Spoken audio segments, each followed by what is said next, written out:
Et comme toutes les équipes du championnat de France, le LOSC est ici à Furiani pour créer l'exploit face à des Corses toujours aussi intraitables à domicile, avec jusqu'à présent 2 victoires convaincantes face aux Girondins de Bordeaux et face à l'Olympique Lyonnais. Mais les Lillois sont sur une telle dynamique en ce moment qu'ils sont peut-être capables d'inquiéter la défense bastiaise. La preuve, cette première frayeur pour Éric Durand, provoquée par Frédéric Mendy, son défenseur, sous la pression de Ted Agasson.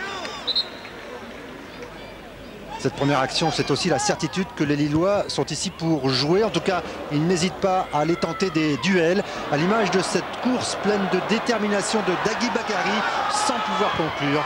Bakary fête aujourd'hui ses 26 ans et c'est lui qui avait inscrit le but victorieux de son équipe contre Metz lors de la dernière journée.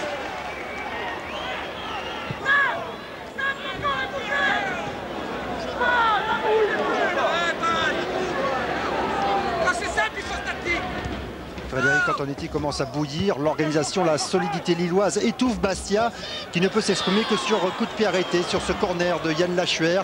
Sébastien Piocel a prolongé pour Pierre-Yves André, le crochet intérieur et la frappe enchaînée pour forcer Grégory Vimbé à claquer ce ballon en corner. Vimbé dont c'était le retour dans les buts après avoir purgé un match de suspension.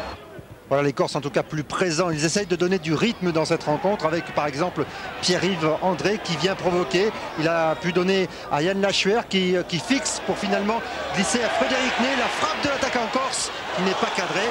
Mais Vimbé était en danger devant le meilleur buteur du Sporting. Le tableau d'affichage à Furiani est en panne, mais pour l'instant il ne sert à rien. 0-0 à la mi-temps et Méric Rimaud, l'ancienne gloire de Bastia à la fin des années 70, mais aussi ancien Lillois, se dépêche de regagner les tribunes pour assister à un début de deuxième période plus enlevé. C'est d'ailleurs le cas emmené par Yann Lachuer qui a réussi à décaler Pierre-Yves André. Pierre-Yves André qui va rentrer dans la surface et centrer pour Frédéric Ney. Et Frédéric Ney trouve l'ouverture. On joue depuis la 9e minute seulement en deuxième période. Et Bastia ouvre le score grâce à Frédéric Ney, mais grâce aussi à son trio offensif. Lachuer, André, Ney, Frédéric Ney. C'est son 4e but cette saison.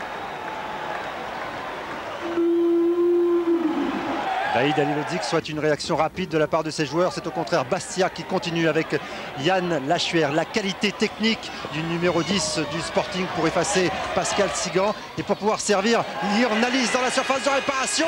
Ce ballon a été repoussé par Sylvain Ndiaye, mais on va le voir repoussé de la main. Bertrand Layec, l'arbitre, aurait pu siffler penalty. Frédéric Antonetti semble un peu soucieux et ça se comprend car les Lillois dans les dernières minutes font tout pour revenir au score. Ils sont toujours menés 1-0. Christophe Pignol va alerter les grands gabarits dans la surface de réparation.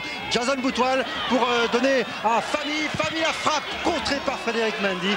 Et Éric Durand peut s'emparer de ce ballon. Ce sera la dernière action de cette partie. Victoire bastiaise, la 3e consécutive à domicile. Éric Durand n'a toujours pas encaissé un seul but sur la pelouse de Furiani. Et Lille n'a toujours pas réalisé l'exploit en Corse.